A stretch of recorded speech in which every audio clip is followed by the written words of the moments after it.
Le plus important sur la pérennisation, c'est qu'on croit souvent que le 5S est statique.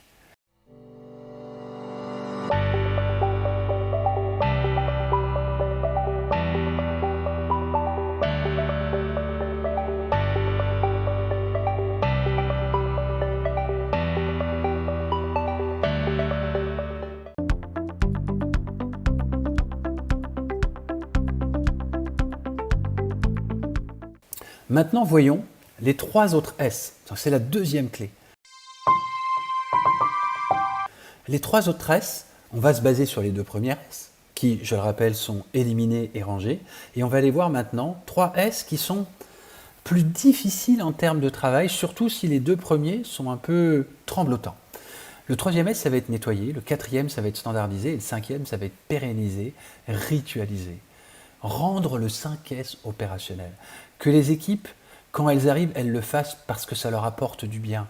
Tout comme lorsqu'on rentre dans un endroit qui est propre, qui est bien rangé, comme lorsque par exemple on va à l'hôtel, que la chambre d'hôtel a été super bien rangée et préparée quand on est en vacances, waouh, on se sent déjà en vacances, on se sent respecté, on se sent honoré. Et justement, cette tâche de nettoyer, quand elle est copartagée au sein d'une équipe et pas déresponsabilisée à des équipes de nettoyage, eh bien, elle passe à un autre niveau et elle revient au niveau en fait de l'amélioration continue. Je ne fais pas nettoyer juste pour nettoyer. Je fais nettoyer pour être bien dans mon espace de travail, mais aussi pour inspecter, pour identifier où est-ce qu'il y a des zones où peut-être il y a des écarts et il se passe quelque chose. Ce serait intéressant d'identifier qu'il y a peut-être des écarts derrière cela. Alors comment on va faire ça? Tout d'abord dans le nettoyage, eh bien, vous voyez, on va mettre en place des standards, c'est-à-dire des modes opératoires, des gammes de nettoyage. On va aussi identifier ainsi des anomalies. On va découper la zone globale de travail en zones de responsabilité. Tout comme on le fait au niveau physique, au niveau d'une zone comme un atelier, on va pouvoir faire pareil au niveau virtuel sur les documents partagés. On va faire des groupes Teams et les gens vont regarder les différents groupes et on va avoir une co-responsabilité. Enfin, on peut mettre des chariots ou, comme je l'avais indiqué juste avant, des shadowboards, c'est-à-dire des espaces de nettoyage privilégiés avec tous les ustensiles pour pouvoir nettoyer. Et cette dimension est encore plus importante aujourd'hui avec l'impact du coronavirus. L'impact du coronavirus nous impose non seulement de nettoyer pour que ce soit beau, mais aussi en termes d'hygiène.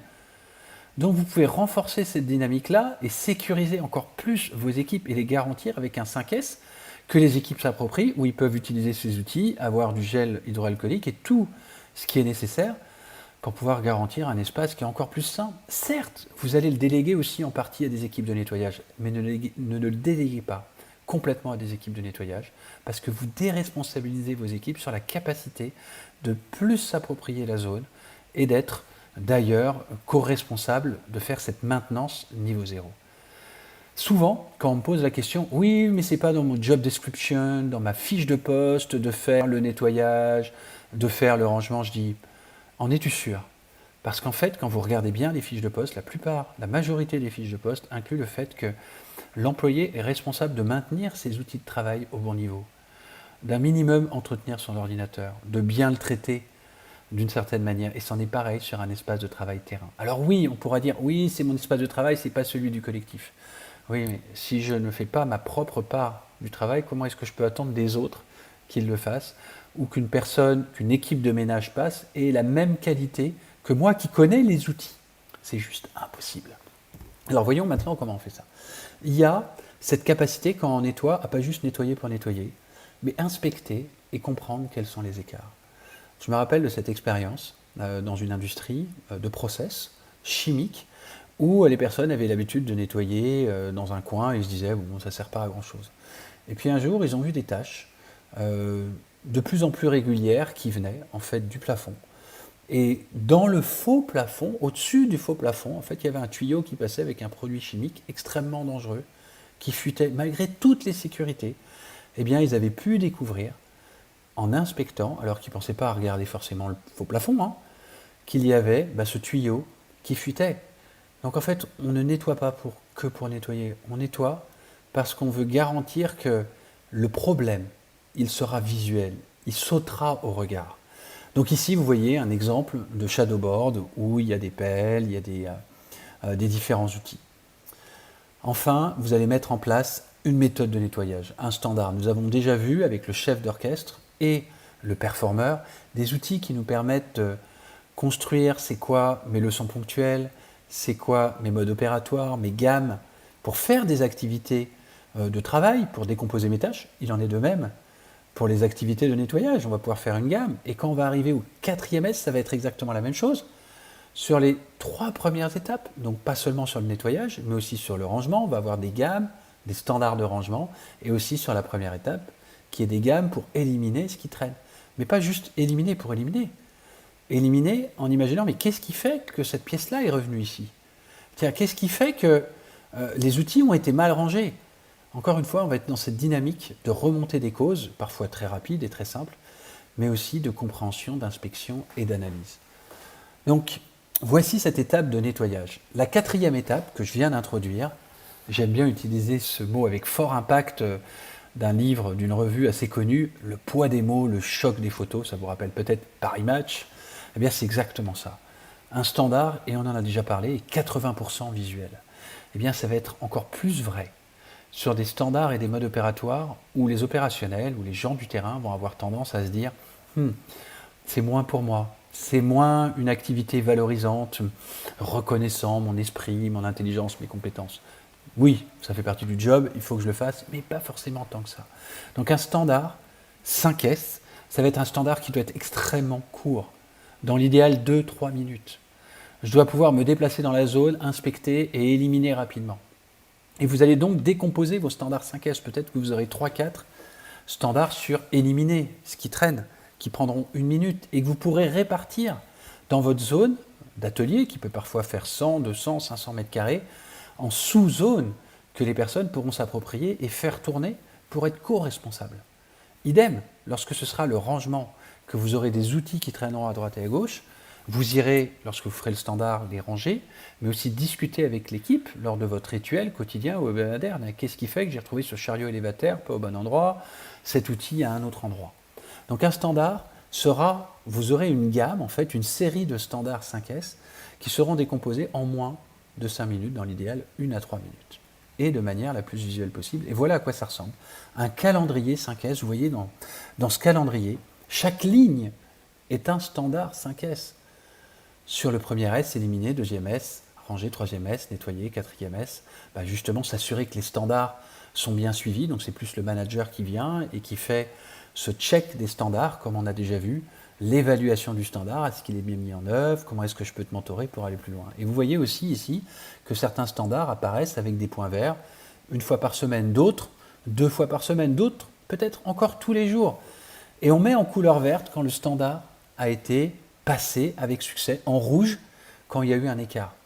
En un coup d'œil, et c'est un standard 5S, vous avez un tableau pour voir si votre zone a été 5S sur les dernières semaines.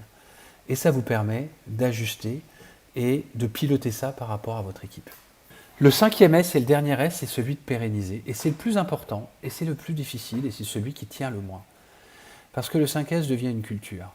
Et c'est là où c'est intéressant de revenir à ce que nous avons vu dans le 2e S, qui est ranger avec Marie Kondo. J'aime ranger parce que ça me nourrit à l'intérieur. Donc je ne vais pas être que dans le quoi, il faut ranger, il faut éliminer, il faut nettoyer, il faut mettre en place un standard. Dès qu'il y a un il faut, c'est une contrainte, et dès qu'il y a une bonne excuse, il y a des chances que l'individu ou l'équipe s'en défie. Par contre, quand vous avez suivi les pourquoi que j'ai donnés sur chacun des 4 premiers S, vous revenez avec beaucoup plus de chances d'avoir le pérennisé. Le premier pourquoi d'éliminer, c'est qu'on ne peut pas être focus sur ce qui est le plus important pour nous, si on a plein de choses qui nous polluent notre espace visuel. Donc il y a un certain plaisir à avoir quelque chose qui est plus vide, qui est moins chargé. Ça libère notre esprit et notre efficacité. Ça, c'est le premier S. Le 2e S, ranger, on l'a vu, comme Marie Kondo, c'est d'avoir ce dont j'ai besoin le plus efficacement à disponibilité. C'est comme si c'était optimal, c'est comme si j'étais au centre de tous ces outils que je vais utiliser, à la fois physiques et virtuels. Le 3e S, c'est parce que dans un espace propre, je vois ressortir les défauts et les décalages. Le 4e S, c'est pour mettre en place une discipline partagée, co-responsabilisée entre les différentes personnes qui vont utiliser ces dimensions-là. Et bien voilà à quoi ressemble le 5e S.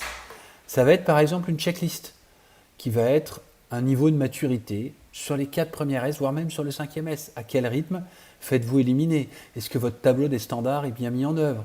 Est-ce que dans le niveau 5, voilà, vous avez bien identifié que les standards sont ritualisés et sont partagés et sont répartis dans les différentes personnes de l'équipe? Donc faites ce qu'on appelle un état d'avancement, un niveau de maturité sur vos 5S.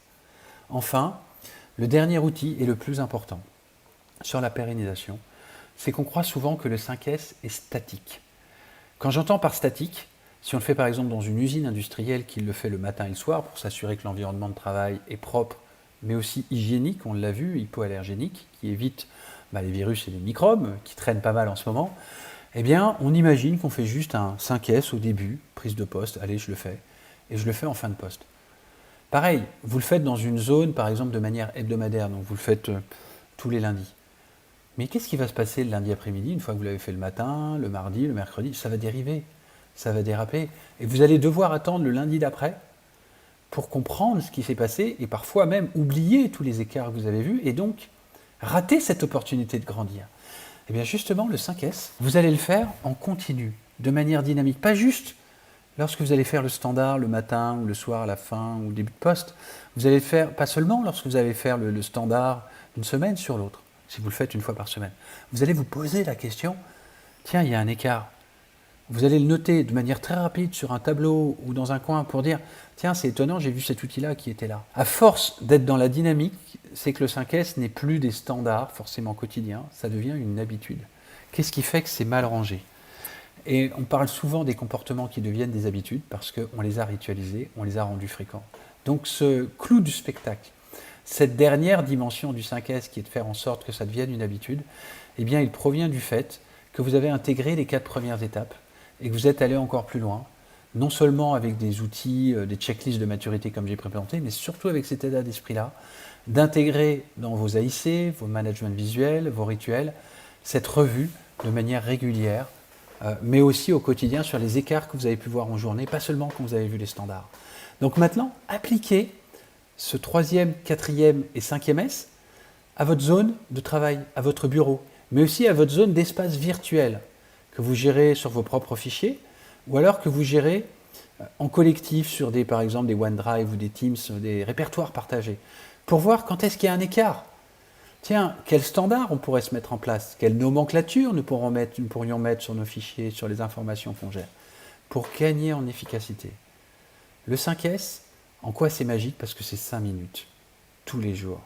Alors évidemment, au début, il y a un peu plus de travail pour le lancer. Mais assez rapidement, quand vous y allez de manière progressive, c'est-à-dire vous faites le premier S, alors moi je le fais en formation action d'une journée ou d'une demi-journée, deuxième S, une journée, une demi-journée, etc. Ce qui fait qu'en une semaine, nous sommes arrivés à intégrer les 5 S, ou dans l'idéal, 3 jours plus 2 jours répartis sur un mois.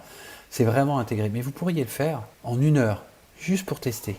Faites-le en 1 heure. Prenez 1 heure cette semaine, la semaine prochaine, ou une demi-heure déjà pour faire le premier S, puis le deuxième S, le troisième S. Et puis regardez quel standard vous pourriez mettre en place et partager au niveau de votre équipe. Allez-y, parce que c'est un outil génial qui réussit très peu, justement pour les clés que je vous ai partagées d'appropriation de Marie Kondo et d'intégration profondément